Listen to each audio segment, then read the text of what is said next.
So the very reason why we take people into the mountains is to make them experience the mystical dimension of the Himalayas.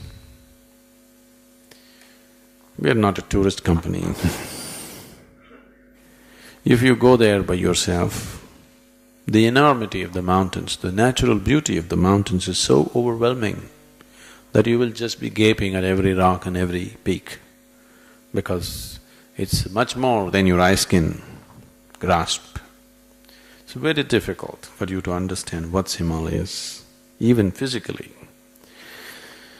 Right from my childhood, I had seen many photographs of Himalayas, I had seen many documentaries about Himalayas.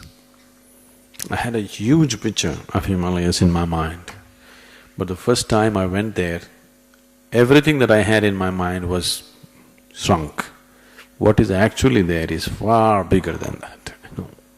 It's very difficult even to take it all into your mind. So if you go there, generally the physical Himalaya itself is too overwhelming. It puts you down to your size. You'll become a small little human being, you know, like an ant you'll become. Once you go and stand in front of Himalayas, you feel like an ant crawling up on the earth. But the mystical dimension will be missed because you'll go about gaping at the beauty of Himalayas.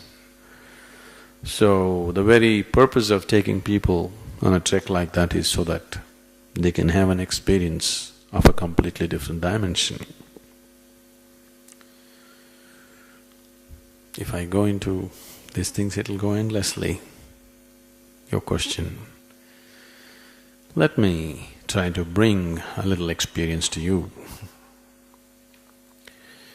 This was many years ago. At that time I used to travel alone in Himalayas.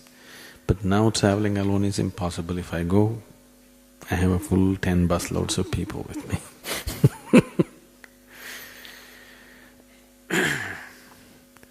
So I went to Kedar.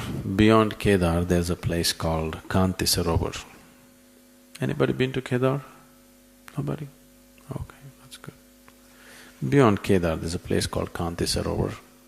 The legend goes like this, that Shiva and Parvati lived on the banks of Kanti Sarovar. The sages lived in Kedar, so sometimes they came down visiting. That's how the legend goes. So I wanted to see this Kanti Sarovar. I just went there and I just went and sat on a particular rock. See, me as a person, I have always avoided learning Sanskrit language. Though I had an immense liking towards the language, I avoided learning it when I had the opportunities to learn.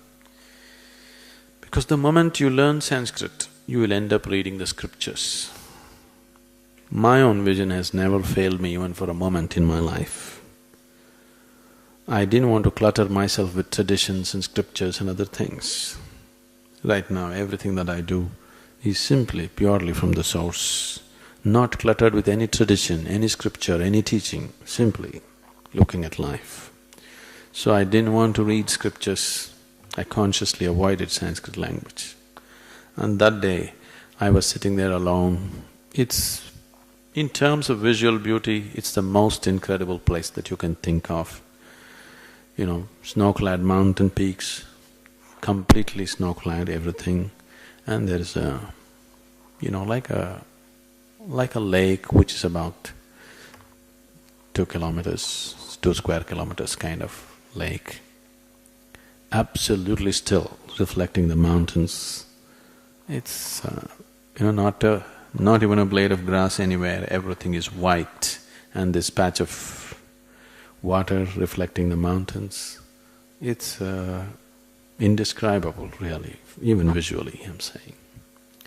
So I was just sitting there, my eyes open. And suddenly everything in my experience, my physical body, the rock on which I'm sitting, the mountains, the lake, everything became sound. What was all form became everything into sound. Now that sounds crazy. When everything becomes sound, we call such a state as Ritambara Prajna. When you're in a Ritambara state, everything becomes sound. It's based on this Nada Brahma. And in my own voice, this song is going on like full volume.